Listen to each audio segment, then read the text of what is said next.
Hey everybody, this is Haas. So I have coerced Hannah into doing another video. She hates doing these things. She does not like being on camera.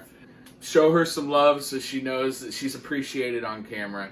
She came up with this dessert for me that is incredible. I'm on the carnivore diet, more relaxed carnivore, meat-based keto, because every now and then I'll have like some nuts or some jicama, stuff like that. But she came up with this dessert for me that I absolutely love, and I said, next time you make this, which is hopefully soon, I want you to video it so everybody else can see how to make this because it's incredible.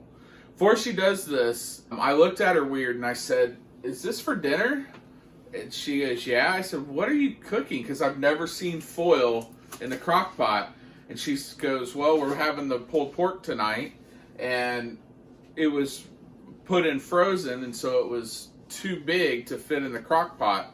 So she uses the foil to go over the top of it to keep the seal, and then as it thaws, she'll be able to close it. I thought that was ingenious, so I wanted to show you all that before she gets into the dessert area. So I'll bring her in, let her get started with this.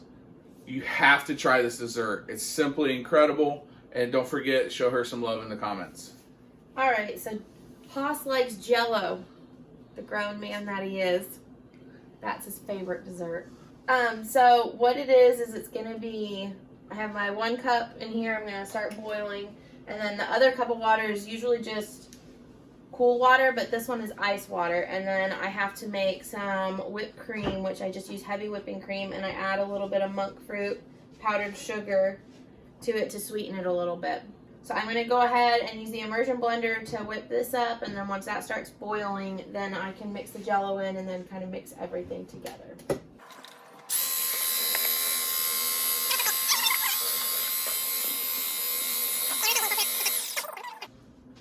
How much monk fruit do you put in there? Just till I think it's sweet enough. I don't know. It's up to you. How long does it normally take to whip that up with an immersion blender? Just a minute or two. It's not very long. Is that done? Yeah, that's done. All right, so are you looking for it to peak or what? Like that. So just legit Cool Whip consistency. Yeah. All right. By the way, guys, we get these mugs from the Dollar Tree.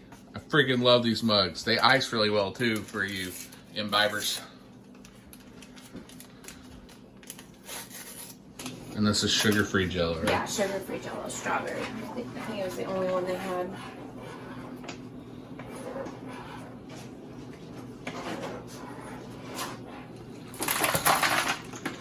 Put the ice water in, and then you guys stir it till it's all the ice is gone.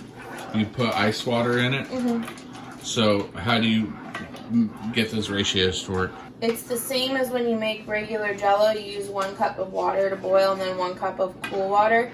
But with this, you want the ice. You fill it up to the 1 cup mark, and then fill it up with water to that mark. You fill ice up to the 1 cup water, and then fill it with water until it's at those. Gotcha. Stays at the 1 cup. Because if you do just the hot water, it would probably curdle that. Alright. Fair warning, it looks a little gross when you first start.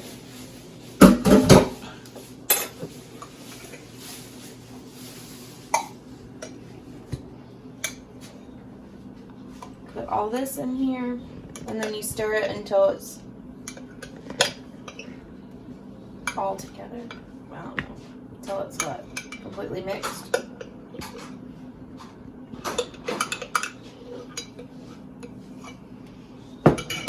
Do you want a mini spatula?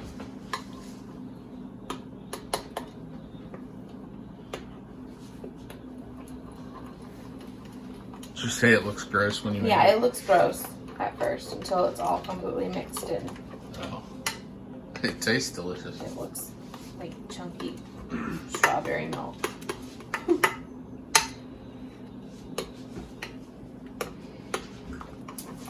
Would it help to run the immersion blender in it, or? I think it would. Huh? I do one speed.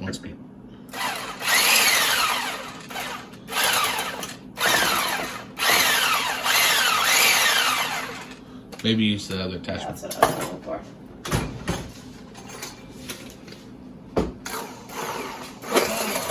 Nope.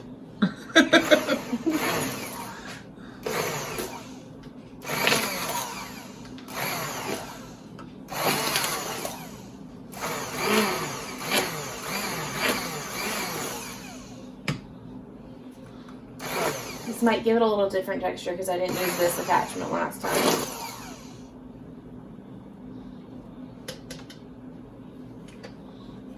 It was worth a try. Alright.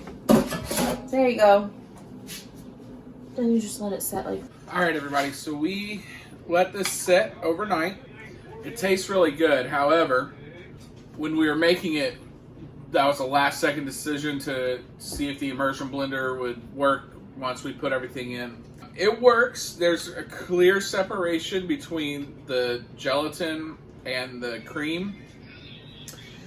However, it gave the cream this weird consistency. So I would say just mix it by hand next time. The immersion blender over mixed it. And so it didn't break the cream, but it definitely did something weird to it. So the first time Hannah made this, we did it without the immersion blender. She just mixed it all by hand. So just mix yours by hand and you'll be good to go. But this is still really yummy. Be self-sufficient, help everyone you can, and inconvenience no one.